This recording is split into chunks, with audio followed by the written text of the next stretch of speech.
সবাই তাকায় ছিল কেন? তাকায় ছিল কারণ ওটা তো আসলে কোনো অফিস না, ওটা ছিল হচ্ছে গিয়ে মানে কোনো হাউস।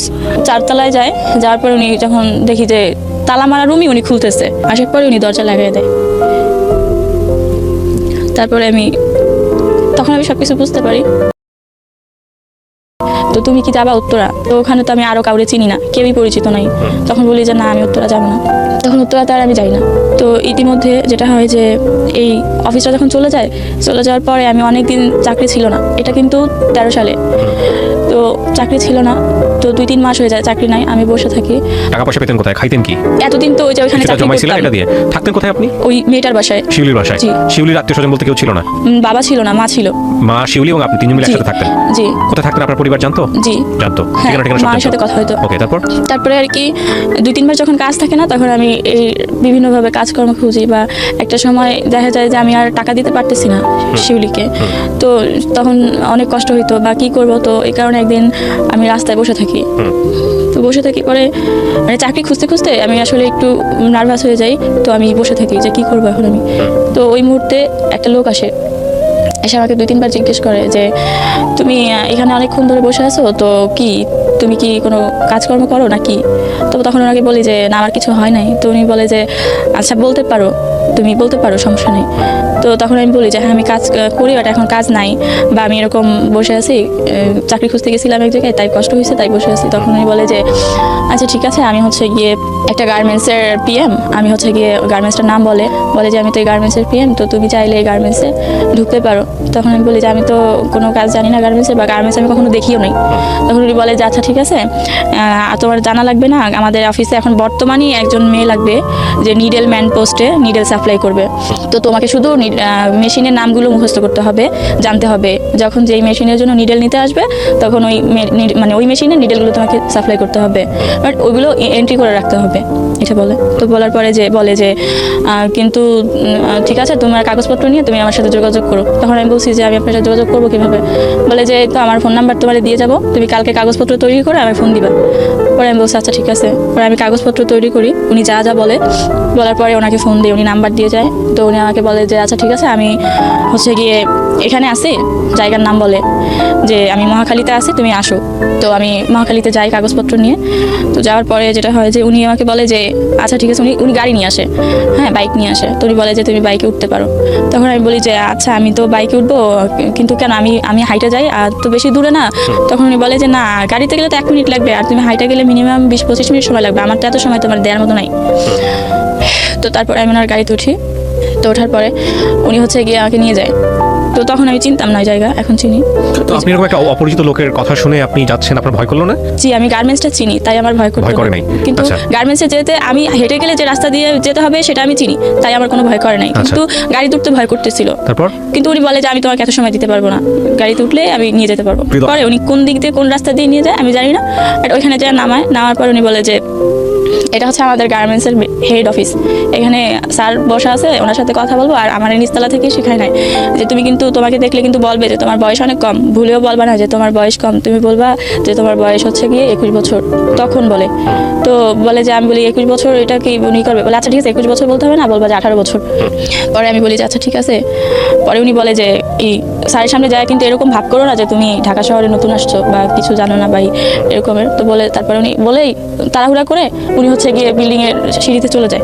যখন উনি সিঁড়িতে চলে যায়, তখন আমি খেয়াল করি যে আমি ভয় পাইতেছিলাম উঠতে, কিন্তু আশেপাশে খেয়াল করে দেখি যে সবাই আমার দিকে তাকায় আছে। তো আমি ভাবি যে সবাই তাকায় আছে কেন, তখন আমিও ভয় পাই বা লজ্জা পাই, আমিও উঠে যাই। আমি কিছুই বুঝতে পারি না তখন, শুধু এইটাই বুঝতে পারি যে সবাই আমার দিকে কেন তাকায় আছে। সবাই তাকায় ছিল কেন? তাকায় ছিল কারণ ওটা তো আসলে কোনো অফিস না, ওটা ছিল হচ্ছে গিয়ে মানে কোনো হাউস। আচ্ছা, ওনারা ওই জন্য তাকায় ছিল, কিন্তু আমি তো তখন ওটা জানতাম না। বুঝেন না, মানে সবাই আপনার দিকে কৌতূহলী চোখে তাকায় আছে। সবাই এটা জানতো কিন্তু আপনি জানতেন না? আমি জানতাম না। তখন ওই তাকায় থাকা দেখে আমি চলে যাব সেটা বুঝতে পারি না, কিন্তু আমি এটা বুঝি যে আমাকে তাড়াতাড়ি ওই স্যারের সাথেই যেতে হবে। তো আমি ওনার পিছন চলে যাই। তো চলে যাওয়ার পরে তখন উনি হচ্ছে 4 তলায় যায়, যাওয়ার পরে উনি যখন দেখি যে তালা মারা রুমই উনি খুলতেছে, তখন আমি বলি যে স্যার আপনি না বললেন স্যারের কাছে নিয়ে আসছেন, তাহলে রুম তো তালা মারা। বলে তুমি বসো, স্যার তো ওই অন্য রুমে ডাকি নিয়ে আসবো, ওখানে অনেক রুম, সিরিয়ালে সব অনেক রুম। তো তখন ওই রুমে বসার পরে 10-15 মিনিট পরে উনি নিজেই আসার পরে উনি দরজা লাগিয়ে দেয়। তারপরে তখন আমি সবকিছু বুঝতে পারি। তো উনি তখনই উনি আমাকে রেপ করে। তারপর আমি আর কোনো কথা বলি শাউট না। করলেন না রুমের ভিতরে যে আমি কিন্তু বাইরে শাউট করবো বা এরকম চিল্লাচিল্লি করবো? আমি দেখতে পাইছিলাম যে ওই আশেপাশের সবগুলো রুমে তালা মারা বা ভিতর থেকে লক করা, কোনো রুমে কোনো লোক ছিল না, এটা বোঝা গেছিল তখন, আমি দেখতে পাইছি। তো তারপরে আমি যখন কান্না করার পর উনি বলে যে কান্নাকাটি করে লাভ নেই, চাকরি বাকরি নিতে হলে এরকম করতে হবে। তারপরে আমি চিন্তা করি যে চাকরি আর করবো না। পরে ওইখান থেকে নাইমা আমি চলে যাই, আমি কিন্তু চিনি না ওই জায়গা।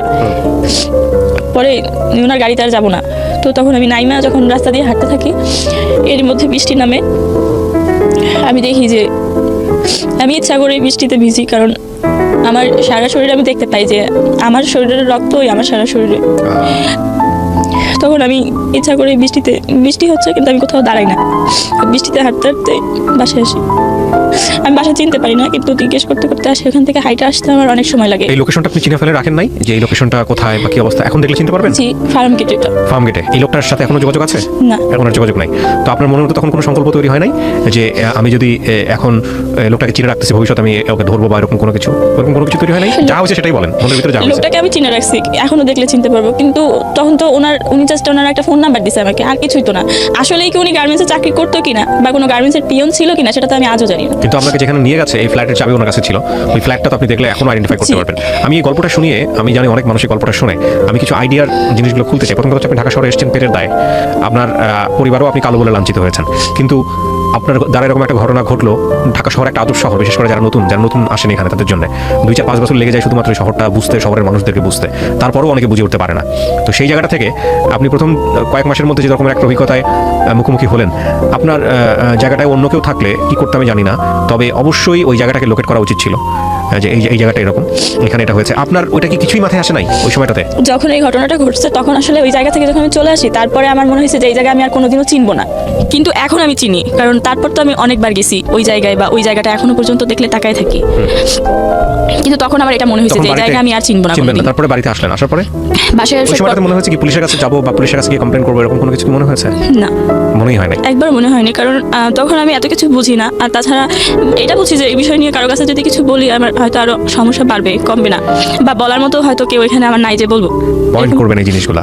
আমাদের রাষ্ট্র, আমাদের সমাজ, আমাদের সামাজিক নিরাপত্তা বলয় এখনো একটা ভিকটিমের জন্য এতটা আস্থার জায়গা তৈরি করতে পারেনি যে একটা মেয়ে 16 বছর বয়সে, 17 বছর বয়সে রেপ হলো, সে প্রথমেই চিন্তা করবে যে পুলিশের কাছে যাব, পুলিশের কাছে গিয়ে বিচার চাবো। এই আস্থার জায়গাটা যে আমাদের কত বছর লাগবে, কত দশক পার হয়ে যাবে, যে একটা বিপদে পড়লেই সঙ্গে সঙ্গে পুলিশের কাছে যাওয়া, পুলিশের কাছে গিয়ে খুলে বলা, পুলিশের কাছে গিয়ে অন্তত জানানো, কবে তৈরি হবে? এত দিক থেকে উন্নতি হচ্ছে দেশের, কিন্তু এই জায়গাগুলো কেন উন্নত হচ্ছে না বলেন? তারপরে বাসায় আসার পরে আমি খুব অসুস্থ, আমার খুব জ্বর আসছে। কারোর সাথে শেয়ার করেন না, পরে রুমের ওই মেয়েটার বলি যে আমি অসুস্থ, পরে ও বুঝতে পারে যে অসুস্থ, এটাই, ওসব কিছু বলি না। তো এরই মধ্যে আমি আরেকটা বিষয় জানতে পারি যে এই মেয়েটার তো বাবা নাই। তো এই মেয়েটা আসলে তেমন একটা ভালো মানুষ না। এই মেয়েটা, আমি তখন বিশ্বাস করতাম না, কিন্তু আমি দেখতাম বিভিন্ন সময়, আমি তো রুমে থাকতাম, আমি দেখতাম যে কোনো কাগজে কেউ হয়তো ওই অ্যাড্রেস দিয়ে যেত কিছু জায়গার, এই কোন রোডে বা কত নাম্বার হাউস, তারপরে রুম নাম্বার কত, এরকমের। তো একদিন হচ্ছে গিয়ে আমি এটা কাগজটা খোলার পরে আমি দেখতে পাই যে এরকম। তো আমি তখনও এই জিনিসগুলো বুঝতে পারি না। তো আমি তারপরে যেটা হয় যে ও একদিন ফোনে বলে যে ও আসবে, যাবে। তখন ওই ফোনে যার সাথে কথা বলছিল সে কি বলে আমি জানি না, তবে ও এটা বলে যে না, আমি খারাপ মানুষ, বাট আমি খারাপ বলে যে আমার সাথে কেউ থাকলেই সে খারাপ তা কিন্তু না। আর তুমি যার কথা বলছো সে খারাপ মানুষ না, সে ভালো মানুষ। তো আমি এর জন্য তোমার কোনো সহযোগিতা করতে পারবো না, সরি। তো এটা বলার পরে তখন আমি অনেকটা বুঝতে পারি যে আমার বিষয়ে হয়তো কোনো কথা হচ্ছিল ওই ফোনে যার সাথেও কথা বলতেছিল। আর ওই কাগজটা দেখে আমি এতটুকু বুঝতে পারছিলাম যে আমি যে জায়গাটায় গেছিলাম, যেখানে যাওয়াতে আমার এই সমস্যাটা হয়েছে, তো ও হয়তো এরকম কিছু একটাই করে, আমার এটা মনে হয়েছিল। আচ্ছা। তো আমি তখন আশেপাশে কিছু মানুষের কাছে শুনতাম, সব কিছু মিলে আমার এরকম একটা ধারণা হয়েছিল। কিন্তু হওয়ার পরেও আমার কিছু করার ছিল না, কারণ ও তো আমার সাথে আসলে খারাপ কিছু করে নাই। তো আমি ওখানে থাকি, কিন্তু এরই মধ্যে পাশের রুমের একটা লোক হচ্ছে গিয়ে বলে যে ও ভালো মানুষ কিভাবে বুঝবো, তুমি তো আসলে জামা কাপড় পরে খোলামেলা অবস্থায় যাও এই কাজে, বাট ও তো বোরখা টোরকা পরে হচ্ছে গিয়ে জুতা মোজা টুজা পরে যায়, তাহলে ও কোথায় যায় তাই বা কিভাবে বুঝবো, বা কোথাও ভালো। আমার কথা বলা হচ্ছে, কারণ আমি বাইরে বেরোতেন সমস্ত কিছু এরকম ভাবে জি মেনটেন আমি তো মাদ্রাসার ছাত্রী ছিলাম, জি। তো পর্দাটা আর কি মেনটেন করতাম। তো পরে এই কথা বলার পরে তখন ওই লোকটা এই কথাগুলো বলার পরে হচ্ছে গিয়ে ও বলে, ওই মেয়েটা বলে যে তুমি হচ্ছে গিয়ে ভালো কাজে যদি যাও তাহলে হচ্ছে গিয়ে একটা কাজ করো, এই বোরকা টোরকা আর পড়ার দরকার নাই, এগুলো বাদ দিয়ে দাও, এগুলো পড়ে গেলে তোমার চাকরিও কোথাও হবে না। তাছাড়া আমারও বাসা থেকে অনেকভাবে এরকম কথাবার্তা শুনতে হয়, আমার পরিচিত লোকজন তোমার নিয়ে এরকম কথাবার্তা বলে, তো হয় তুমি বোরখা ছেড়ে দাও, নাহলে আমার বাসা থেকে চলে যাও, আমি চাই না তোমার ক্ষতি হোক। এই মহিলা বলে। তখন আমি বোরখা টোরকা সব কিছু খুলে ওই দিন আর কি ব্যাগে রেখে দিই। আচ্ছা, এবং সেই কেন মনে হয়নি যে বাড়ি ফিরে যাবো, গ্রামে চলে যাই? বাড়ি ফিরে যাবো এটা কখনো মনে হয় এই জন্য, কারণ আমি তো বুঝতে পারতাম যে মা আমার জন্য কষ্ট পাইতেছে, যতই আমার সাথে বলুক যে আমার দোষারোপ করুক, কিন্তু আসলে দোষ তো আমার না, আমি কালো তাও না, দোষ হচ্ছে আমাদের আর্থিক সমস্যাটাই। ওকে, তারপর? তো সেই আর্থিক সমস্যা তো আর সমাধান হয় নাই যে আমি সেখানে যাব, হ্যাঁ। এটা আমার তখন বারবার মনে হইতো। আচ্ছা, তো তারপরে আমি তখন বোরখা রেখে দিই, রেখে দেওয়ার পরে তো তারপরে জামা কাপড় পরতে থাকি। এরই মধ্যে ওর মার অফিসে আর কি আমার একটা চাকরি হয়। তো ওর মার অফিসে যখন চাকরি হয় তখন ওই চাকরিটা করি। তো 5-6 মাস করার পরে তারপরে আবার ওরা যে টাকা টোকা পাইতো আমার কাছে এতদিনের সব টাকা দিয়ে দিই। দিয়ে দেওয়ার পরে এর মধ্যে হচ্ছে গিয়ে আমার কোম্পানিতে চাকরি হয়, এটা 14 সালে। কোম্পানিতে যখন চাকরি হয় ওখানে হচ্ছে গিয়ে এজার হিসেবে সেলসে সিগারেট সেলস করতে হবে। আমি ওখানে যাই, তারপরে 7 দিন ট্রেনিং করি। 7 দিন ট্রেনিং করার পর আবার হচ্ছে গিয়ে ডিউটি পড়ে হচ্ছে গিয়ে কারণ বাজার ট্রাক স্টেশন, রেল স্টেশন আর পুরাটা নিয়ে একটা এরিয়া আর কি। তো ওইখানে কাজ করি। তো ওইখানে হচ্ছে গিয়ে তখন 14 সালের কথা বলছি, তখন ওই ট্রাকে পুরা মানে রাস্তাঘাট পুরাটাই ট্রাক ছিল, জায়গাগুলো খুব অদ্ভুত ছিল, যে মানে সচরাচর আসলে একটা মেয়ে যে এখানে প্রত্যেকটা দোকানে দোকানে গিয়ে সিগারেট সেলস করবে এরকম সাহস আসলে দিনের বেলাতেও হতো না। আর সেখানে আমার হচ্ছে গিয়ে 10 প্যাকেট সিগারেট হচ্ছে গিয়ে সেলস করার কথা ছিল কোম্পানির সাথে, সেলস না করতে পারলেও কোম্পানিকে টাকা জমা দিতে হবে, এরকম একটা কথা। তো আমি ওই সিগারেট আসলে সেলস করতে থাকতাম ওই এলাকাতেই। তো যখন আমি করতে পারতাম না তখন ওই কোম্পানিতে একটা মেয়ে চাকরি করতো, ওর সাথে একটু পরিচয় হয়েছিল ওই কোম্পানিতে যাওয়ার পর। তো ও খুব ভালো সেল করতে পারতো, কিন্তু ও সেল করতো হচ্ছে করাইল বস্তিতে। তো ওইখানে ও যখন সেল করতো তখন ওরে আমি ফোন করে রিকোয়েস্ট করতাম যে আমি তো সিগারেট সব সেল করতে পারি নাই, আমার এখনও 4 প্যাকেট বা 5 প্যাকেট আছে, আমি এখন এগুলো কী করবো? তখন ও বলতো যে তুই নিয়ে আয় লাগলে এখানে, আমি সেল করে দিব না। তো পরে আমি সেই ওর কাছে যাইতাম হাঁটতে হাঁটতে, কারণ বাজার থেকে সেই টিএনটি ওখানে যাইতাম। ওটা আমার এরিয়া ছিল না, মাঝখানে অন্য কারো এরিয়া ছিল, কিন্তু সেখানে যাওয়ার পরে ও আমাকে সেল করে দিত। বা যেদিন সেল করতে পারতাম না সেদিন অফিসে অনেক কথাও শুনতে হইতো, বা ধার করে কারো কাছ থেকে টাকা দিতে হইতো, বা এরকম হইতো যে কারণ বাজার রেল স্টেশন যদি কোনো তরকারির দোকান ছিল যে 2-1 প্যাকেট সিগারেট নিত, তো তাকে হচ্ছে গিয়ে আমি তার কাছে 1 বক্স মানে সিগারেটস আমি তার কাছে রাখতাম, রেখে তার কাছ থেকে টাকা নিয়ে কোম্পানিকে জমা দিতাম। তো তারপর কোম্পানি জানতো যে আমি খুব ভালো কাজ করি, প্রথম অবস্থায় যেহেতু আমি টার্গেট ফিল আপ করতে পারি, তো তাহলে খুব ভালো কাজ করি, কিন্তু আসলে আমি ভালো করতে পারতাম না। তো এই কাজ করতে করতে এই রাস্তাঘাটে আমার অনেক সমস্যা হইতো, কারণ বাজার অনেক সময় দেখা যেত যে আমি সিগারেট সেল করতে পারি নাই, 8টা-9টা বেজে যাইতো রাত, আমি টাকা ম্যানেজ করতে পারি নাই। তো সেই ক্ষেত্রে দেখা যেত যে রাস্তাঘাটে অনেক ছেলেরা আটকাইতো, যে আমার সিগারেটের নাম ছিল হচ্ছে রেলি আর ম্যারিস। তো বলতো যে এই রেলি আসো খেলি, এগুলো সেল করার তোমার দরকার নেই, এরকম বলতো। তখন আমি ভাবি যে এই কাজগুলো আর করবো না, আমি এই সিগারেট সেলস করার প্রয়োজন নেই। তো একটা কথা বলি নাই, সেটা হচ্ছে যে আমি ঢাকাতে আসার আগে থেকেই, আমি যে 12 সালে ঢাকায় আসি, এর আগে আমার মা যখন ঢাকায় থাকতো তখন আমি আসতাম ঢাকাতে, তখন আমি হচ্ছে 7 বা 8-এ পড়ি এরকম।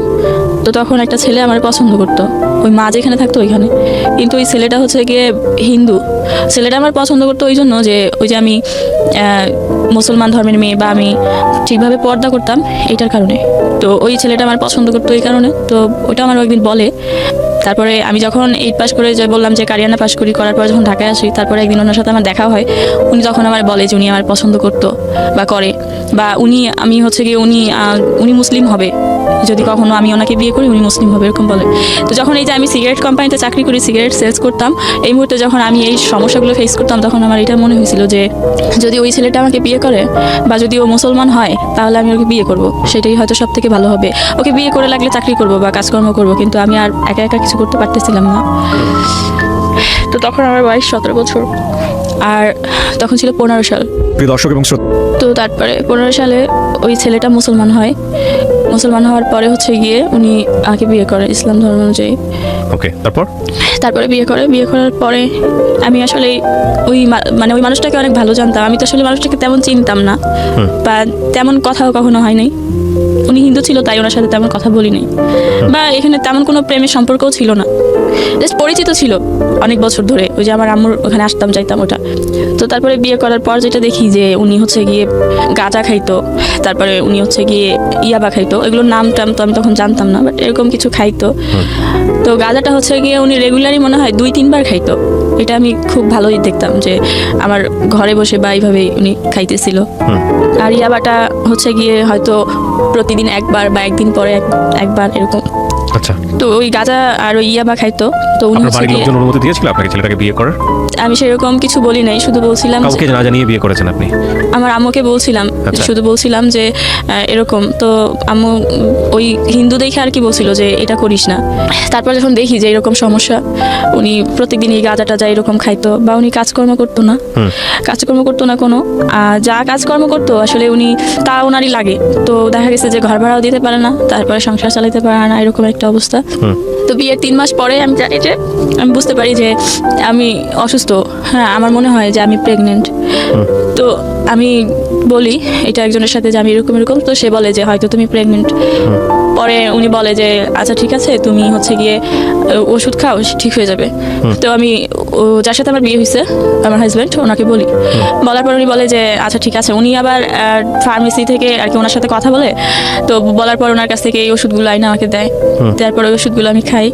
তো খাওয়ার পরে হচ্ছে গিয়ে 7-8 দিন পর্যন্ত আমি খুব অসুস্থ থাকি। ওষুধগুলো খাওয়ার পরে যা হয় তাও হয়, কিন্তু তারপরে আমি 2 মাস পরে হ্যাঁ আবার আমি দেখি যে আমি এরকম অসুস্থ। তো অসুস্থ এটা দেখার পরে আমি এবার ডাক্তার দেখাইতে চাই, কিন্তু তখন তো টাকার খুব সংকট, টাকা ছিল না বা টাকা থাকতো না। তো অনেক কষ্ট আসলে ডাক্তার দেখাতে যাই। যার পর দেখি যে ডাক্তার দেখানোর পর দেখি যে আমি এরকম 3 মাস 13 দিনের প্রেগনেন্ট। তার মানে সেদিন যে আমি অ্যাবর্শনটা করছিলাম বাসায় বসে, সেটা আসলে হয় নাই, ওটা থেকে গেছে। তো তারপরে এটা দেখার পরে ডাক্তার বলে যে আপনি এরকমের নার্ভাস মনে হইতেছে কেন, আপনার কি বিয়ে হয় নাই? তো আমি বলি যে হ্যাঁ বিয়ে হয়েছে।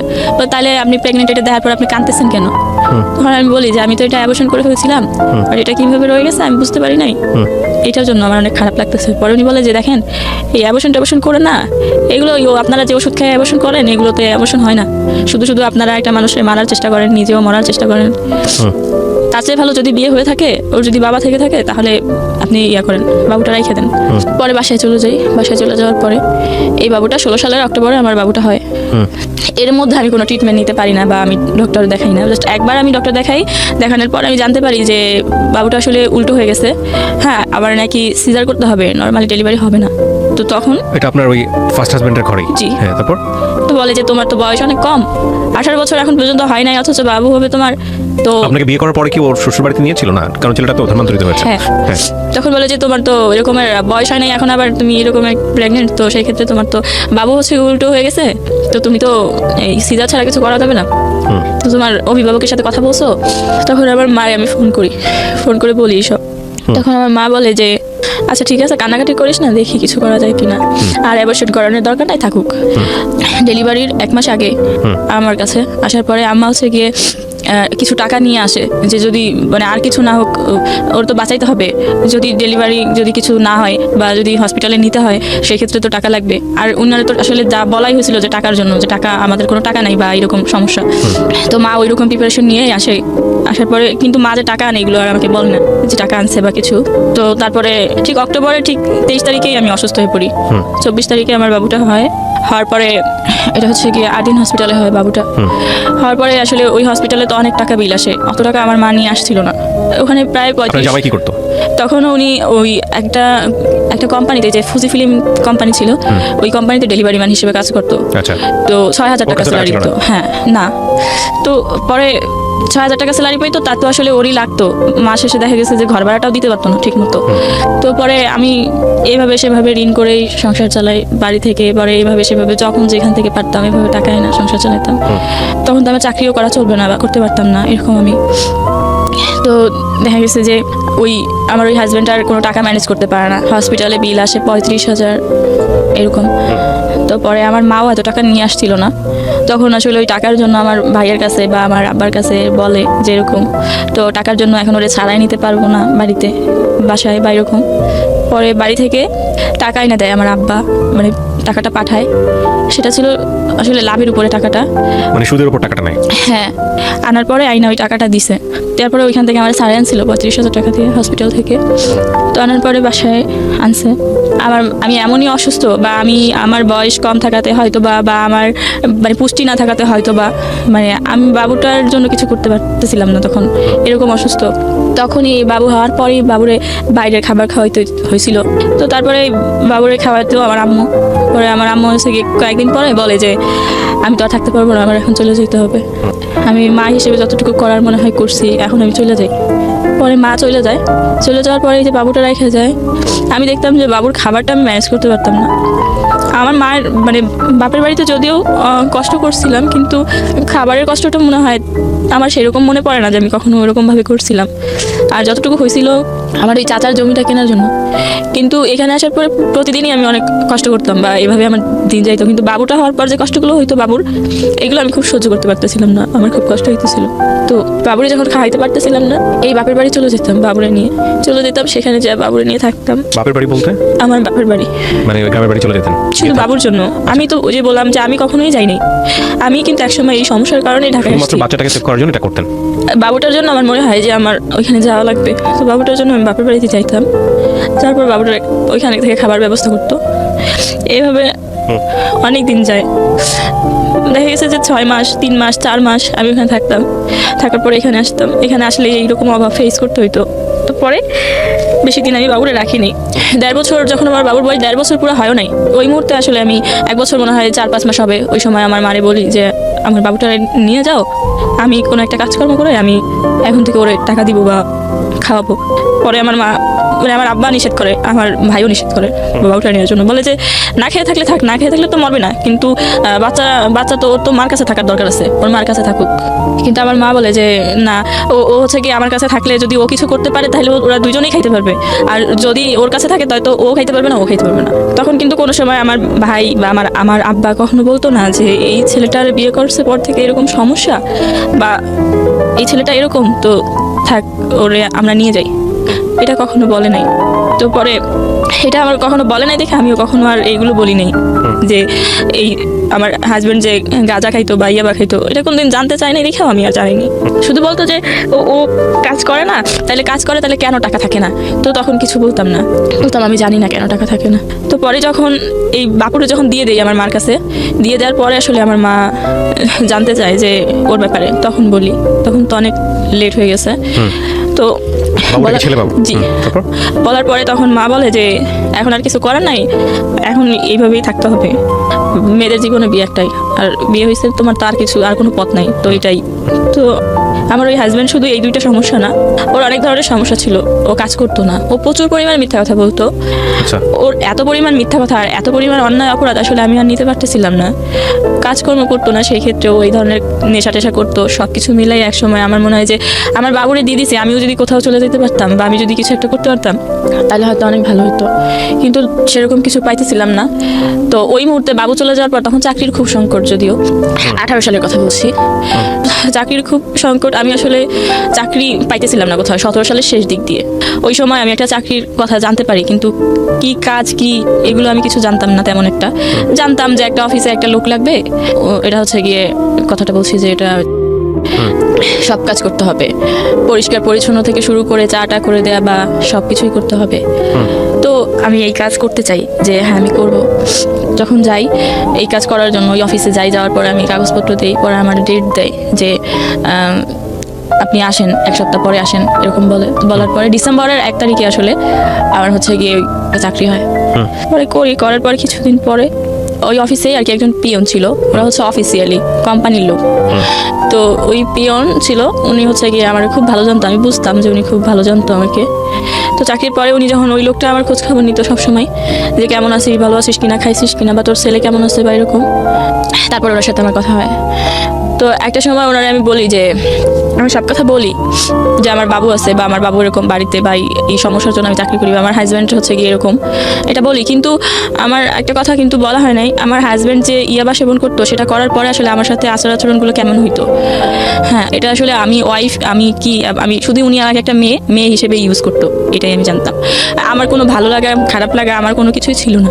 তো এই সব সমস্যা ফেস করতাম, কিন্তু এই সমস্যাটা ওই লোকটার কাছে আমি কখনো বলি নাই। শুধু ওই আমার হাজব্যান্ড যে আসলে নেশা টেশা করতো এই বিষয়ে, বা আমার বাবু বাড়িতে আমার বাবু আছে বা আমার সংসারের এই সমস্যাগুলো ওনাকে আমি মাঝে মাঝে বলতাম। তো আমি একদিন আসলে ওনার জানতে চাই যে আপনি কেমন আছেন, আপনি খাইছেন কি না। তখন উনি আমাকে একদিন বলে যে হচ্ছে গিয়ে হ্যাঁ আমি খাইছি, একটা রুটি খাইছি। আমি বলি যে একটা রুটি খাইছেন শুধু, আর কিছু খান নাই? বলে যে না, একটা রুটি শুধু খাইছি। তো আমি বলি যে কেন? বলে যে এই তো একটা রুটি খাইছি এই জন্য, টাকা বাঁচানোর জন্য। আমি বলছি রুটি দিয়ে কি কিছু খান নাই? বলে না, রুটি দিয়ে কিছু খাইতে গেলে তো টাকা লাগবে, তাই শুধু রুটি খাইছি। তো পরে এটা শোনার পরে আমি ওদিকে তাকাই থাকি। উনি বলে যে, আমি বলি যে ও আচ্ছা ঠিক আছে, তো রাতের বেলা কোথায় খান? বলে রাতের বাসায় রান্না করে খাই, অফিসে তো দুপুরে তো অফিসে খাই, আর রাতের বাসায় রান্না করে খাই। আমি বলি আচ্ছা, রাতে বাসায় কি রান্না করেন? বলে রান্না করি ভর্তা ভাত। তো আজকে হচ্ছে গিয়ে তো তাও নাই, আজকে হচ্ছে বাসায় মনে হয় আধা পট চাল আছে আর একটা আলু আছে, তো এটা আজকে বাসায় গিয়ে খাবো, রান্না করে খাবো, পরে দেখি কালকে কি করা যায়। প্রিয় দর্শক এবং আলাপনে, তো এটা বলার পরে আসলে আমি ওনার দিকে তাকাই থাকি যে উনি দেখতে শুনতে এরকম একটা মানুষ, বোঝাই যাচ্ছে না যে ওনার উপরেও এই আর্থিক সমস্যাগুলো ভর করছে বা উনি এরকম সমস্যার মধ্যে আছে, কিভাবে এটা সম্ভব। তো উনি কি আমার দেখে বুঝতে পারতেছে যে আমি কেন খাইনি? পরে ওনার ওই কথাগুলো শুনে আমার মনে হয় যে আমিও তো এরকম সমস্যায় ফেস করি, কিন্তু মানে নিজের মতো একজনকে পাওয়া গেল এরকম একটা জি, অবস্থা। কিন্তু কখনো কাউকে বলি না, বা হয়তো আমাকে দেখলে বোঝা যায় না, যেমনটা আমি দেখতেছি যে ওনাকে দেখলে বোঝা যায় না। তো আসলে কি এরকম মানুষ আরও অনেক আছে এরকম আমি ভাবি। কারণ হচ্ছে আমি যে 5 বছর যে এই যে কষ্টগুলো ফেস করতে থাকি, বা আমি যে আসলে আর্থিক সমস্যার জন্য কখনো কখনো না খেয়ে থাকি, বা এই যে এত কিছু করি, এই কোনো কিছুই কখনো কারোর সাথে বলিনি। তো এটার জন্য ওনার দিকে তাকাই আসলে আমি ওইগুলো ভাবতে থাকি, বা আমার তখন কান্না চলে আসে যে এরকম মানুষও হয়তো আমার মতো আছে। তো এটা ভাবার পরে তখন তার আধা ঘন্টা পরে আমি আসলে আমার কাছে শুধু 100 টাকাই ছিল। তো ওই 100 টাকা আমি ওনার দিয়ে বলি যে আপনি 100 টাকা দিয়ে কিছু একটা নিয়ে রাতের বেলা খাইয়েন। তো এটা ওনার বলার পরে উনি হচ্ছে গিয়ে ওই 100 টাকা নেয়। তো নেওয়ার পর থেকে যেটা হয় যে আমারও ওনার প্রতি একটা অন্যরকম একটা কেমন যেন একটা মায়া কাজ করতো, যে উনি হয়তো খাইছে কিনা, বা ওনার ওই সমস্যাগুলো আবারও আছে কিনা বা হয়েছে কিনা। আর ওনারও সবসময় এরকম একটা তাগিদ থাকতো যে জিজ্ঞেস করতো আসলে খাইছিস কিনা বা কি কেমন আছিস। তো আমার অনেক সময় খাবার কিনেও দিত বা আমি খাইতাম এরকম। এরপরে কিছুদিন পরে আর কি 1 মাস পরে উনি আমাকে বলে যে আমি যে বললাম যে আমার সংসার জীবনে যে অনেক অভাব ছিল বা এইরকম, তো এর ইতিমধ্যেই আসলে আমি একটা আর কি লোন নিছিলাম, যে লোন থেকে আসলে আমি 30,000 টাকা নিছিলাম, যেটা নিয়ে আসলে আমি মানে আমার হাজব্যান্ডকে দিছিলাম। ও বলছিল ব্যবসা করবে বা কিছু একটা করবে, তো ওইটার জন্য। কিন্তু ওই টাকাটা ও নিয়ে আমার আর দিতে পারে না, ওরে পুলিশে ধরে নিয়ে যায়। নিয়ে ওই যে ওর সাথে গাঁজা পাওয়া যায়, যার কারণে পুলিশ ধরে নিয়ে যায়। তো নিয়ে যাওয়ার পর ওই টাকা দিয়ে আসলে ও ছাড়াই চলে আসে। তখন ওই টাকা দিয়ে তো আর কিছু করতে পারে না, কিন্তু ওই টাকাটা আমার প্রত্যেক সপ্তাহে বা মাসে এভাবে দিতে হয় টাকাটা। ওই 30,000 টাকার লোন আর কি দিতে হয় কিস্তি। তখন আপনার তো ওই প্রথম হাজবেন্ডের সঙ্গে একেবারেই যোগাযোগ নাই, আছে কি? না যোগাযোগ, আমি তো আমার হাজবেন্ডের ঘরেই আছি। তো ঘরে থাকা অবস্থায় আপনার এই লোকের সঙ্গে পরিচয় জি, হয়? যখন আমি চাকরি করি সেখানে তো আসলে এই লোকের সাথে শুধুমাত্র আমার এই অফিস কলিগ বা একটা মানুষ হিসেবে যে সম্পর্কটা থাকে, এই সম্পর্কটা যে আমার খোঁজ খবর নিচ্ছে বা আমি ওনার খোঁজ খবর নিচ্ছি এরকম। তো এর ইতিমধ্যে আসলে ওনাকে জানানো হয় যে আমার এরকম সমস্যা, বা উনি ওরকম বলে। এক পর্যায়ে দুইজন আমরা অনেক ক্লোজ হয়ে যাই, যে আমার এই কিস্তি তো মাস শেষে হচ্ছে গিয়ে আপনার 2500-3000 টাকা কিস্তি আসতো। তো এই টাকাটা আমি আসলে আমি যখন বেতন পাওয়ার পরে এই টাকাটা আসলে আমি 5,000 টাকা আমার হচ্ছে আগের মাসের কিস্তির টাকা আর ওই মাসের কিস্তির টাকা, এই কিস্তির টাকাটা আমার দিতে হবে 7 তারিখে বা 5 তারিখের মধ্যে। তো ওই আমি যে স্যালারি পাই ওই টাকাটা আসলে আমি রেখে দিই, যেটা তো আমার ব্যাংকে দিতে হবে। তো ওই টাকাটা যখন রেখে দিই, এই টাকাটা এই লোকটা আর কি উনি আমার কাছে চাইছিল যে তোর কাছে তো কিছু টাকা আছে, এই টাকাটা আমার দে, আমি হচ্ছে গিয়ে তোর 1 তারিখে দিয়ে দিব। তখন আমি বলি যে আচ্ছা ঠিক আছে, 1 তারিখে দিলে কোনো সমস্যা নাই, পরে এই টাকাটা আমি ওনাকে দিই। তো এভাবে আসলে ওনাকে আমি সেই 100 টাকা থেকে শুরু। তারপরে প্রথম অবস্থায় আমার তো দিন চলে না, কিন্তু কিস্তি তো দিতেই হবে। তো এই কিস্তির টাকাটা দিয়ে ওনাকে আমি 2বার করে হেল্প করি, 5,000 করে 2বার টাকা দিই। তো তারপরে হচ্ছে গিয়ে ওনার সাথে আমার সম্পর্কটা আরও ভালো হয়। যখন ওনার 2বার করে আমি 5,000 করে টাকা দিই, তার দেওয়ার পরে একসময় আমি আমারই আসলে অনেকভাবে মানে ওই যে রুম ভাড়া আমার হাজব্যান্ড তো দিত না দেওয়ার কারণে ওরা অনেক চাপ দেয়, বা আমি যে একজনের কাছ থেকে টাকা এনে যে সংসার চালাইছিলাম সেই টাকার জন্য আমার চাপ দেয়। একসাথে সবাই যখন আমার চাপ দেয়, আমি তখন এই টাকাগুলো দিব কোত্থেকে? তখন আমি ওনার কাছে 5,000 টাকা সহযোগিতা চাই, একবার মানে ধার চাই যে আমাকে 5,000 টাকা দিতে হবে, আমি এরকম সমস্যার মধ্যে পড়ছি। তো উনিও আমার এই 5,000 টাকা দিয়ে সহযোগিতা করে। তো উনি যে আমার কাছ থেকে যে টাকাগুলো নিচ্ছিল সেগুলো কিন্তু উনি দিয়ে দিছিল, কিন্তু আমি যে ওনার কাছ থেকে 5,000 টাকা নিয়েছিলাম ওই টাকাটা আমি আর দিতে পারতেছিলাম না। টাকাটা দিতে পারতেছিলাম না, কিন্তু ওনার সাথে আমার খুব ভালো সম্পর্ক হয়ে গেছিলো। সম্পর্কটা ছিল এরকম, আমার সব সমস্যার কথা যখন ওনাকে বলার পর ওনার মনে হয় আমার প্রতি একটু মায়া কাজ করে। তো উনি আসলে আমার খোঁজখবরগুলো নিচ্ছিল, ঠিক এরকম সম্পর্কটা। এবং তার সাথে সাথে বন্ধু হিসেবেও কেমন যেন আমার অনেক বেশি কেয়ার করতো। কিন্তু ওনার আর আমার বয়সের সাথে মানে 12-13 বছরের ডিফারেন্স। তো উনি আমি ওইভাবেই নিতাম যে উনি তো সব কিছু বোঝে জানে, বা উনি আমার থেকে অনেক বড়, সেই ক্ষেত্রে উনি যা বলতো যেভাবে বলতো সেভাবেই আমি করতাম, বা আমি ওনার কথাগুলো আসলে উপদেশ হিসেবেই নিতাম। তো একটা সময় আমি ওনার টাকাটা যখন দিতে পারি না, এদের মধ্যে আসলে আমি জানতে পারি যে অফিসে আসলে সবাই এরকম বলাবলি করে যে ওই পিয়নের সাথে ওই মেয়েটার হচ্ছে গিয়ে এরকম একটা সম্পর্ক, বা হয়তো বা কোনো একটা সম্পর্ক বা এরকম। এটা শোনার পরে আমি আমার কথা চিন্তা করি না, আমি চিন্তা করি যে উনি একটা সবাই ওনাকে চিনে বা অনেকদিন ধরে চাকরি করে বা এরকম, তো ওনার মান সম্মানটা আমি কেন নষ্ট করবো, এই কথাটা যেহেতু আমি জানতে পারছি, তো সেই ক্ষেত্রে আমি আগে ভাগে চলে যাই। এই কথাটা আমি ওনারে বলিও নাই, আজকে হয়তো উনি জানতে পারবে। তো আমি তখন আর কি ওইখান থেকে চাকরিটা ছাইড়া চলে আসি, কিছুই বলি না, জাস্ট আমি ওনাদের জামা কাপড়গুলো খুলে আমার জামা কাপড় পরে চলে আসি। তো চলে আসার পরে তারপরে আর কি ওনার সাথে আমার ফোনে কন্ট্যাক্ট হইতো। তো এর মধ্যে উনি আমার জানাইছে তার 1 মাস পর, জানাইছে যে আমার তো কিছু টাকা লাগবে, আমি তো টাকা দিছিলাম তোরে, এখন তো আমার রুম ভাড়ার জন্য চাপ দিতেছে। তো পরে আমি ওই টাকাটা আমার চাচাতো ভাইরে বলি যে আমার আবার হচ্ছে গিয়ে কিছু টাকা দেন ধার, আমি দিয়ে দিব। তখন আমার চাকরি ছিল তো অন্য জায়গায় আর কি। তখন আমি ওই ভাইয়ের কাছ থেকে 3,000 টাকাই ওনার আমি দিই, আবার উনি আমার কাছে 2,000 টাকা পাইতে যায়। তো তারপর থেকে আসলে আমি যে জায়গায় ওনার জন্য যে চাকরিটা ছাইড়া দিয়ে যখন আইসি অন্য জায়গায় চাকরি নিই, ওই চাকরিটা নেওয়ার পর ওই চাকরিটা আমি 2 মাসের বেশি আর করতে পারি না। তো করতে পারি না পরে ওই চাকরি আমার চলে যায়, আমি আর কোথাও চাকরি পাচ্ছি না, কিন্তু আমার সমস্যাগুলো থাইকেই যাচ্ছে। ওই যে ব্যাংক লোন আমি দিতে পারতেছি না, তো উনি আমাকে প্রত্যেক মাসেই এই 3,000 টাকা ব্যাংক লোন হচ্ছে গিয়ে সহযোগিতা করতো। তো করতে করতে একটা সময় দেখা গেছে 3-4 মাস হয়ে গেছে, এভাবে ওনার কাছ থেকে অনেক টাকা নেওয়া হয়ে গেছে, কিন্তু আমি 1 টাকাও দিতে পারতেছি না বা দেই নেই। কিন্তু সম্পর্কটা আসলে এভাবে টাকার জন্য হয়তো নষ্ট হয় নাই। তো এই টাকা দেওয়ার মাঝখানে ওনার সাথে খুব ভালো সম্পর্ক হয়ে যাওয়াতে আমি ওনার সাথে খুব বেশি ক্লোজ হয়ে যাই। এবং তারপরে আমি জানতে পারি যে উনি আমাকে ওনার কিছু সমস্যার কথা বলে, যে উনি হচ্ছে গিয়ে পড়াশোনা করছে কিন্তু কাজে লাগাইতে পারে নাই, ভালো কোনো চাকরি পায় নাই, বা ওনার হচ্ছে গিয়ে যেটা না বললেই না, যে ওনার এই সমস্যাটার কথা আমাকে খুব ভালোভাবে বুঝায় বলে যে উনি বিয়ে করে নাই কেন। আমি ওনাকে মাঝে মাঝেই প্রশ্ন করতাম যে আপনার অনেক বয়স হয়ে গেছে, বিয়ে করেন নাই কেন? তো বলে যে বিয়ে তো করি নাই এইরকম সমস্যার জন্য। তো সমস্যাটা কি একদিন উনি আমাকে বলে যে আমার তো এরকমের আমার শারীরিক সমস্যা, আসলে আমার সমস্যাটা খুব গুরুতর, এরকম অনেকবারই বলে, কিন্তু আমি আসলে বুঝতে পারি না, মানে কখনো বোঝারও চেষ্টা করি নাই যে আসলে কি সমস্যার কথা বলে। আর আমার যে সমস্যাটা হইতো, যে বলছিলাম আমার হাজব্যান্ড হচ্ছে গিয়ে এবার খাইতো, আমি যখন জানতাম আমার হাজব্যান্ড হচ্ছে গিয়ে তখন চাকরি করতো, কোম্পানির নাম জি, ওই কোম্পানিতে যখন চাকরি করতো উনি হচ্ছে গিয়ে চিটাগংয়ে যাইতো ডেলিভারি দিতে। আর ওই ডেলিভারি দিয়ে আসার সময় উনি হচ্ছে গিয়ে ইয়াবা নিয়ে আসতো, এবং উনি হচ্ছে গিয়ে রাতের বেলা হচ্ছে গিয়ে ওই ডেলিভারি দিতে যাইতো, এবং পরের দিন সকালবেলা উনি ঢাকাতে পৌঁছাইতো। আমি যখন বুঝতাম যে উনি ঢাকাতে পৌঁছাইছে, তখনই আমি হচ্ছে গিয়ে অফিস থেকে বের হয়ে যেতাম, মানে বাসা থেকে বের হয়ে অফিসে যাইতাম, অফিস করে আমি রাতে আর বাসায় ফিরতাম না। কারণ আমি তো জানতাম যে আমার হাজব্যান্ড বাসায় আসছে, তার মানে ও হচ্ছে গিয়ে ইয়াবা নিয়ে আসছে। তো আমার অবস্থা কি হবে এটা আমার তখনই কল্পনা করতাম। মানে এটা কল্পনা কি মানে কি করতে উনি ইয়াবা খাওয়ার উনি পরে? ইয়াবা খাওয়ার পরে আমাকে শারীরিকভাবে টর্চার করতো। দেখা গেছে যে ওই ইয়াবা খাইলে কি হয় আমি জানি না, বাট ইয়াবা খাওয়ার পরে দিন রাত উনি আমাকে এরকম নির্যাতন করতো। তো তারপরে আমি হচ্ছে গিয়ে ইয়াবা যেদিন নিয়ে আসতো, বা উনি যেদিনকে ইয়াবা নিয়ে বাসায় আসতো, সেদিনকে আমি আর হচ্ছে গিয়ে অফিস করে আমি আর বাসায় যেতাম না, মানে ভয় বাসায় যেতেন না? ভয়েই বাসায় যেতাম না। তো আমার ওই মুহূর্তে আসলে আমি বরাবরই আমার কখনোই কোনো এমন কেউ ছিল না যে যার কাছে আমি একটা দিন বা একটা রাত বা 2টা ঘন্টা থাকবো, এরকম কেউ ছিল না। ওই মুহূর্তে শুধুমাত্র ওই লোকটাই ছিল, যে তাও একটা ছেলে মানুষ, বা ওনার সাথে আমার এরকম একটা সম্পর্ক, বা উনি আবার হিন্দু ছিল। তো আমি আসলে উনি আমার সব কিছু জানতো, কিন্তু এই বিষয়টা আমি ওনার বলি নাই যে আমার হাজব্যান্ড যে এই নিয়ে আমাকে টর্চার করে, বা এই জন্য আমি বাসায় যাবো না। হ্যাঁ, অনেক সময় আমি রাস্তায় বসে থাকতাম যে আমি যাবো না বাসায়, তো উনি বলতো যে আরে মারবে না, বা তোর কিছু বললে আমি দেখবো না, তুই যা। কিন্তু আমি ওনাকে বলতাম না যে আসলে সমস্যাটা কি। তো পরে একটা দিন এমন হয় যে আমি হচ্ছে গিয়ে উনি যখন সকালে আসে, ওই দিন আমার অফিস বন্ধ, কিন্তু আমি বলি যে আমার অফিস খোলা। তখন আমি গুলশানে চাকরি করি একটা চেকপোস্টে, তো ওখানে ওই চাকরিটা করি। ওই দিনকে আমার অফিস বন্ধ ছিল, কিন্তু আমি বলি যে আমার অফিস আছে, এটা বলে সকালবেলা আমি বাসা থেকে বের হয়ে যাই, কারণ আমার হাজব্যান্ড সকালবেলা আসবে। তো বের হয়ে যাওয়ার পরে সকাল থেকে দুপুর পর্যন্ত আমি হচ্ছে রাস্তায় বসে থাকি। তো বসে থাকার পরে তখন আমার প্রচুর পরিমাণ ক্ষুধা লাগে, আমার কাছে কোনো টাকাও ছিল না, 20 সালের কথা বলছি। তো তখন আমি হচ্ছে গিয়ে বলি যে আমি আর বাসায় যাব না, এখানে বসে থাকবো সারাদিন। বাট রাতের বেলা কোথায় যাবো এটা নিয়ে আমি খুব টেনশনে ছিলাম। তো আমার কাছে কিছু ছিল না টাকা টুকা। আমি দুপুর পর্যন্ত যখন রাস্তায় বসে থাকি তখন আমার এই লোকটার কথা মনে পড়ে যে ওনাকে একটা ফোন করি বা বলি তো যে আমি বাইরে, আমি রাস্তায়। তো আমি ওনার ফোন দিয়ে বলি যে আমি এরকম বাইরে আছি। তো উনি আসে আমার সাথে রাস্তায় দেখা করার পর বলে যে তুই তাহলে আমার বাসায় আয়, আমার তো বাসা এখানেই।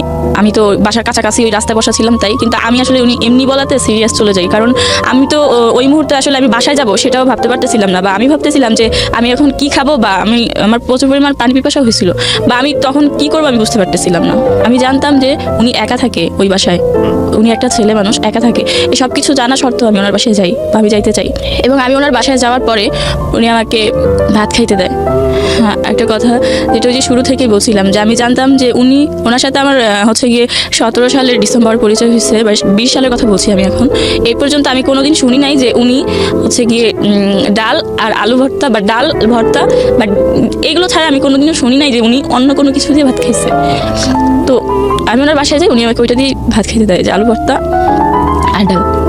আমি ভাত খাই, ভাত খাওয়ার পর উনি বলে যে তোর বাসায় দিয়ে আসি চল, আমার বাসায় তো কেউ থাকে না, তাছাড়া আমি ছেলে মানুষ, তোরে তো রাখতে পারবো না, তোর বাসায় দিয়ে আসি চল। কিন্তু তখন আমি বলি যে আমি বাসায় যাবো না, আমি এখানে থাকতে চাই।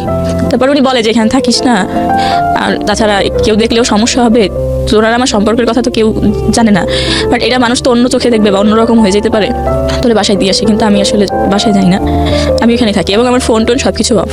তারপরে আমি এখানে থাকি ওই দিন রাতে। ওনার সাথে আমার সম্পর্কটা ওই দিনই খারাপ হয় নাই, ওনার সাথে আমার সম্পর্কটা এরকমভাবে খারাপ হয়েছিল যে আমি যখন ওনার কাছে যাওয়ার পরে আমার মনে হয়েছে যে এই যে একটা আশ্রয় আমার সবেমাত্র আমার জীবনে মিলছে, যে আমি এখানে এসে হয়তো থাকতে পারবো। কিন্তু তারপর থেকে যেই দিনই মনে হইতো যে আজকে আমার হাজব্যান্ড আসতেছে বা আসবে, ওই দিনই আমি বাসা থেকে পালাই আসতাম বা পালাই এরকম করতাম। তো দেখা গেছে যে আমার হাজব্যান্ডের কাছেও এখন আমি আরও বেশি নির্যাতিত, যে রাতের বেলা কই ছিলি বা কি করছিলি, তখন বলতাম যে আমার অফিসে হচ্ছে গিয়ে নাইট ছিল, রাতের বেলা কাজ করতে হবে, এরকমই বলতাম। যত মিথ্যা ছিল সব বলে বলে বলে বলে আমি এভাবে বাঁচার চেষ্টা করতাম। এবং ওই সময়টাতে আপনি ওখানে স্টে করতেন? জি, আমি ওখানে থাকতাম ওনার কাছে। ইতিমধ্যে যেটা হয় যে আমি বলছিলাম যে এই লোকটার, আমি বারবারই শুনছিলাম যে এর হচ্ছে গিয়ে শারীরিক সমস্যা, কিন্তু শারীরিক সমস্যাটা কি আমি জানতাম না বা আমি বুঝতেও চাইতাম না। যখন এর পাশে আমি থাকতে শুরু করলাম তখন কিন্তু এর সাথে আমার সম্পর্কটা অন্যরকম। জাস্ট এইটা আসলে কোনো রিলেশন, গার্লফ্রেন্ড বয়ফ্রেন্ডের সম্পর্ক বা বন্ধুত্বের সম্পর্ক বা অবৈধ সম্পর্ক কোনোটাই নাম দেওয়া যাচ্ছিল না। আমি নিজে আন্দাজ করতাম যে এটা আসলে কেমন সম্পর্ক, যে আমি ওনার কাছে থাকার পরে আমি এইটা তখন। আমরা আবারও ফিরে যাচ্ছি আলাপনে। ওনার এমনই সমস্যা যে উনি বিয়ে করতে চায় না বা বিয়ে করবে না বা বিয়ে করতে পারবে না, এরকম একটা সমস্যা, যেটা দেখার পরে আমি আসলে খুশি হই যে আমি এমন একটা মানুষের কাছে আশ্রয় নিয়েছি যার এই সমস্যাটা থাকাতে হয়তো আমি অনেক ভালো থাকবো বা আমার কোনো সমস্যা হবে না। যে এই বিষয়টা হচ্ছে এরকম যে আপনি এই সম্পর্কটাকেই ঘৃণা করা শুরু করেছিলেন একসময়, কারণ আপনার জীবনে প্রথম যে ঘটনাটা ঘটে সেটা খুবই অনাকাঙ্ক্ষিত এবং অচিন্তনীয় ছিল। এরপর হাজবেন্ডের কাছে এসেও এটা এক ধরনের, যেটাকে আমাদের আইনগতভাবে বলা হয় মেরিটাল রেপ, মানে বৈবাহিক পরবর্তী জীবনের রেপ। এবং এরপরে আপনার এই ধরনের সম্পর্কের প্রতি এক ধরনের ঘৃণা জন্মে গেছে, সোজা কথা যেটা বলি। ঘৃণা মানে আমার কাছে মনে হতো যে এটা এখন আমার হয়তো একটা রোগ হয়েছে, যে আমার দ্বারা এটা সম্ভবই না, মানে আমি এটা মন থেকে মানতেই পারতাম না। যেটা ওই ছেলেটার মধ্যে ছিল না বলে আপনার ওখানে ভালো লাগা শুরু হয়। ওখানে ভালো লাগা শুরু হয় যে আমি ভাবি যে এই লোকটার এই সমস্যাটা নাই, তার মানে 5-10টা ছেলের মতো ও আমার সাথে এমন করবে না বা ও তো করতে পারবে না। আমি মনে মনে অনেক খুশি হই যে ওর এই সমস্যাটা হয়েছে, ভালো হয়েছে। কিন্তু ও কিন্তু অনেক কষ্ট নিয়ে বলতো আমাকে, বা ওরে আমি এমনিতে অনেক ভালোবাসি। কিন্তু তারপরে আমি দেখতাম যে এই লোকটার এই সমস্যাটা, কিন্তু মানুষ হিসেবে ও এত ভালো। আমার জীবনে যেদিন থেকে আসছে সেদিন থেকে আমার কেয়ার করা শুরু করেছে, যেটা ওইভাবে কেউ কোনোদিন করে নাই। টাকা দিয়ে, খাবার দিয়ে, আবার দেখাশোনা সব কিছু। আমি যে চাকরি করতাম ভিন্ন অফিসে, তখন ওনার অফিস ছুটি হইতো, ওনার অফিস 6টা বাজে ছুটি হইতো, 6টা থেকে উনি হাঁটা শুরু করতো। আমার অফিস রাত 9টায় ছুটি হইতো, সেখানে রাত 9টায় পৌঁছাইতো, তাহলে কতটা দূরত্ব। এবং 9টা বাজে আমার অফিস ছুটি হইলে আমার অফিস থেকে উনি আবার হাঁটতে হাঁটতে আমার বাসায় দিয়ে আসতো, সেখানে যাইতে 10:30 বাজতো। সেইখান থেকে আবার উনি আমাকে দিয়ে ওনার বাসায় যেতে যেতে প্রায় 11টা 11:30 বাজতো। এতটা পথ উনি প্রত্যেক দিন আমাকে দিয়ে আসতো। তখন আসলে ওনারা আমার সম্পর্কের নাম দিয়ে যাচ্ছিল না, যেটা কি সম্পর্ক। এমন হয়তো যে আমার অফিসে গেছে আমার আগায় নিয়ে আসার জন্য, বাট আমি সেখানে আমার অফিস থেকে বের হওয়ার পর আমি জানতে পারছি যে আমার হাজব্যান্ড আসবে। তখনই আমি ওর হাতে পায়ে ধরা শুরু করতাম যে আমি বাসায় যাবো না, আমি তো তোমার সাথে যাবো। তখন ও বলতো যে আরে তোর কি মাথা খারাপ, আমার সাথে যাবি মানে আমার সাথে প্রত্যেক দিন গেলে তো সমস্যা হয়ে যাবে। কিন্তু তখন বলতাম যে আমি তোমার সাথে যাবো। তো একটা সময় ওনার কাছে যাইতে যাইতে যেটা হয় যে উনিও আসলে ওনার তো সমস্যা, কিন্তু উনি প্র্যাকটিস করতে থাকে, প্র্যাকটিস করে। আর প্র্যাকটিসটা আসলে উনি আমাকে দিয়ে করে, যে আসলে ওনার যে সমস্যাটা উনি আসলে এটা বুঝতে চাইছিল সমস্যাটা আসলে কি। উনিও সেই সময়টা আসলে প্র্যাকটিস করার মতন চিন্তা ভাবনা নেয় বা করে আমার সাথে।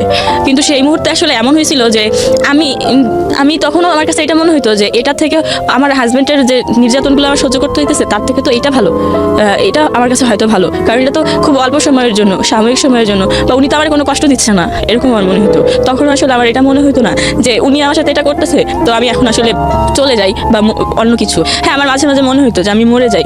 আমি মাঝে মাঝে দেখা যেত যে আমি যদি কোনো সময়ও আয়নায় আমার নিজেরে দেখতাম আমি প্রচুর পরিমাণে কান্না করতাম যে আমার জীবনে কেন এরকম, আমি যেটা চাইতেছি না সেটা কেন বারবার হইতেছে। আমি তো চাইতেছি না আমার শরীর কেউ দেখুক, কিন্তু সেটা কেন দেখতেছে।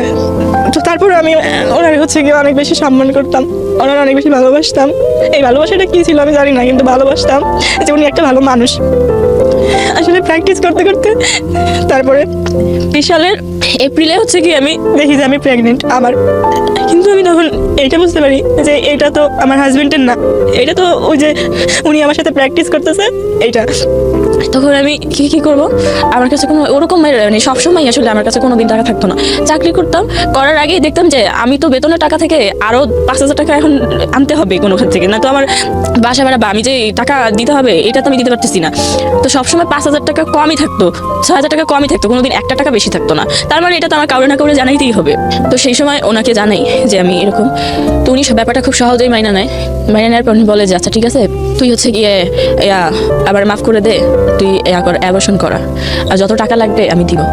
পরে উনি অ্যাবর্শনের জন্য এক জায়গায় কথা বলতে বলে, আর এমন একটা জায়গায় কথা বলতে যাই যেই ক্লিনিকে আসলে আমার পরিচিত একটা আপু চাকরি করে, মানে উনি হচ্ছে গিয়ে ওই নার্সদের সাথে কাজ করে, ওই আপু কাজ করে। আমি যখন বলার পর বলে যে তোমার এটা তো করবা ঠিক আছে, কিন্তু ভাইবা চিন্তা দেখছো, তোমার হাজব্যান্ডে বলছো, এরকম বলে। তো উনি বলে যে তোমার হাজব্যান্ডে নিয়ে আসো, তার সাথে আগে কথা বলি, তারপরে এটা করবা কি না একটা ডিসাইড করবো আমরা। পরে আমি বলি আমার হাজব্যান্ডটাও তো দরকার নাই, আমি বলছি আমি করবো না। বলে তোমার দরকার না হলেও আমাদের দরকার আছে, হাজব্যান্ডের সাথে আগে কথা বলতে হবে। তখন আমি আর রাগ করে যাই না, কারণ হচ্ছে আমার হাজব্যান্ডটা তো আমি জায়গায় নিতে পারবো না, আমি তো আমার হাজব্যান্ডটা চিনে। তো সেই মুহূর্তে আমি এখন কিভাবে নিব, কাকে নিব, তো ওইটা আমি তখন হচ্ছে গিয়ে এড়াই যাই বিষয়টা। এই বিষয়টা তখন আমি আর মাথায় নিই না যে আমার জীবনে যা আছে হবে। আমি আর এত কষ্ট সহ্য করতে পারতেছিলাম না ওই মুহূর্তে, এই বিষয়টা আমি পুরো বাদ দিয়ে দিই। হ্যাঁ, আমার মনের মধ্যে সবসময় আমার জ্বালাতন করতে যায়, এটা আমি ভিতরে আছে, আমি এখন এটা কি করবো, কিন্তু কিছু করতে পারতেছিলাম না সেই মুহূর্তে। টাকা, সাপোর্ট, আরও অনেক কিছুর দরকার, এবং আমার চাকরিটাও তখন চলে যাবে যদি আমি করতে চাই। তো তারপরে এই সব কিছুর ভয় আসলে করি না। তখন এইটা থাইকা যায়, যখন এটা 5.5 মাস হয় তখন হচ্ছে গিয়ে আমি ওনারে বলি যে আমি তো ওইটা অ্যাবর্শনটা করাইছিলাম না। অ্যাবর্শনটা ওনাকে কিন্তু জানাইছিলাম যে হ্যাঁ করে ফেলছি, কিন্তু করছিলাম না অ্যাবর্শনটা। যখন 5.5 মাস হয় তখন ওনাকে বলি যে আমি অ্যাবর্শনটা তো করাই নেই। তখন উনি বলে কি বলতেছিস, তুই কি বলতেছিস, তুই এখন পর্যন্ত অ্যাবর্শন করাস নাই? উনি অনেক উত্তেজিত হয়ে যায়। তখন আমি বলি যে হ্যাঁ আমি অ্যাবর্শনটা করাই নাই, আমি এটা করাইতে পারবো না। উনি বলতেছে যে কারণ কি? বললাম যে আমি তো ওইখান থেকে ওরা বলে যে হাজব্যান্ডে লাগবে, এই সেই, আমি হাজব্যান্ডে কোথেকে নিয়ে যাবো বা কি। তখন উনি খুঁজতে থাকে যে কোথায় অ্যাবর্শনটা করানো যায়, কিন্তু উনি খুঁজে কোথাও করতে পারে না। 5.5 মাসের কেউই অ্যাবর্শন করতে চায় না, করবে না বলে করবো না। তো আমার তো ওনার বাসায় যাওয়া আসা ছিলই। তো আমি এর মধ্যে এই প্রেগনেন্টটা যখন হয় তখন আমি আসলে একটু মানে আমার নিজের প্রতিও কেমন যেন একটা ঘেন্না হয়, বা ওনার প্রতিও একটু অন্যরকম হয়ে যায় যে এরকমটা আবার হয়েছে। তো পরে হয় যে যেটা হয় যে যার কারণে এই অ্যাবর্শনটা আমি করানোর খুব বেশি তাগিদ দিতাম না যে আমি লাগলে মরে যাবো বা এরকম কিছু, কিন্তু আর এসব করতে যাব না বা নিজের জন্য আর কিছু করবো না। তো তারপরে উনি হচ্ছে গিয়ে এক জায়গায় কথা বলার পরে কাজ হয় না। পরে উনি আমার হাতে পায়ে ধরে যে তুই এই অ্যাবর্শনটা করা, আমার ভুল হয়ে গেছে, আর তুই এই অ্যাবর্শনটা করা দেখ, কোথাও অনেক টাকা নিয়েও বা কোনো কিছু করে যদি করে। পরে আমি এক জায়গায় কথা বলার পরে বলে যে এটা তো আর এখন ওইভাবে হবে না, এটা এখন ডেলিভারির মতোই হবে, যেহেতু অনেক বেশি সময় হয়ে গেছে। তো সেই রিস্ক নেবে কে? তুমি সেই রিস্ক নিয়ে যদি কিছু হয় আমরা দায়ী না, আর তুমি করতে পারো। আর সেটাও এটা আমার ক্লিনিক জানবে না, মানে আমি এই মেডিসিনটা তোমাকে বাইরে থেকে দিব, এবং আমি সব কিছু তোমাকে বলে দেবো, তুমি কোথায় গিয়ে করবা এটা তুমি ভালো জানো, আমি জানি না। তো তখন আমি ওনাকে বলি যে আসলে এই মেডিসিনটা ইউজ করার পরে আমার কি হবে আমি তো জানি না, কিন্তু আমার তো বাসায় যাইতে পারবো না, তো এখানে আমার একটা রাতের জন্য রাখেন, যেহেতু আপনি এই অ্যাবর্শনটা করাবেন এবং উনি 10,000 টাকা নেবেন, তো 10,000 টাকা আপনি নেবেন বা আপনি করাবেন, তাহলে আমার জীবনে রিস্ক নিতে হবে না, আমি মারা গেলে সমস্যা নেই, কিন্তু যদি আমি থাকবো কোথায় বা এটা অ্যাবর্শনটা কোথায় করাবো, যদি এখানে করানো সম্ভব হয় তাহলে এখানে একটু করান। তখন উনি বলেন না, এসব আমি আমার এখানে করাই না। ওটা ছিল ওনার বাসা।